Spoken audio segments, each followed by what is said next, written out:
Hi everyone, I am back to lead you through another tutorial about ChargeOver. This time I'll be walking you through how to create a one-time invoice.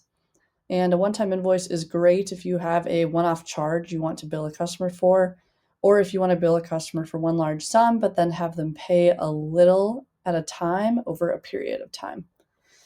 So we will go to the Invoices tab in the left-hand navigation. We're going to click New One-Time Invoice, and then select a customer that you want to have this invoice under. Just to call out here, there is going to be a banner that says creating a one-time invoice, just to make it clear that this invoice is not part of a subscription.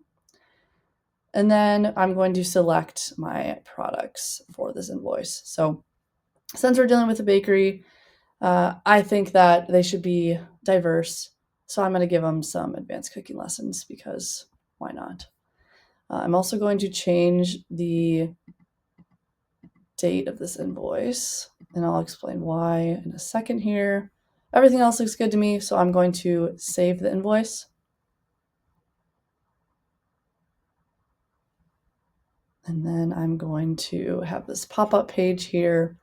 So with scheduling, there is a available add-on in ChargeOver called Scheduled Payments. And I'm not going to be going over how to enable them today, but I will show you how they can work with one-time invoices. So that's what I'm going to do here. Since scheduling out a big invoice like this basically can allow a customer to pay little chunks at a time instead of all at once, like I mentioned earlier. And my customer wanted all their payments spread out, so I'm going to schedule this $1,000 invoice to be paid out over 4 months at $250 a month. So I can schedule all of these payments out right now. And this is why I changed the invoice date as well, because all of my invoices right now are due on receipt. So it'll be due on the last payment date, which will be in August. Perfect. So I'm also going to be assigning their payment method. That way all of these can essentially be auto-paid, and then I don't have to worry about the customer trying to manually pay these off.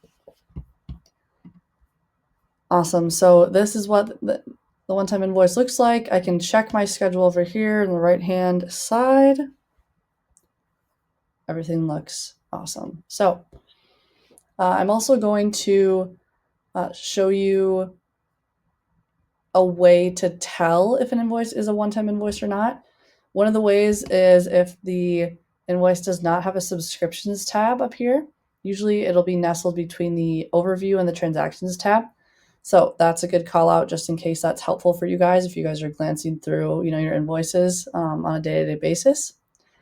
I'm also going to go to the invoices tab, and I'm going to show you how to filter for one-time invoices as well. So I'm going to filter by a specific customer. I'll do Celeste Bakery because I just worked with them. And then I'm going to go to the columns tab. I'm going to make sure that the cycle column is enabled. So by clicking this little checkbox, just make sure to save your changes. And then I'm going to filter by one time. So that's going to give me my one-time invoices. Right now, I do not have the status filtered, but if you wanted to, see, let's say like all of your customers' invoices, you didn't want to filter by a specific customer name, you could filter by unpaid, overdue, and paid if you wanted to, or whatever variation that you'd want for that. So this is just one way to look at it. This is just kind of the gist of one-time invoices. So if you guys have any questions, just reach out to us and we'd be happy to help.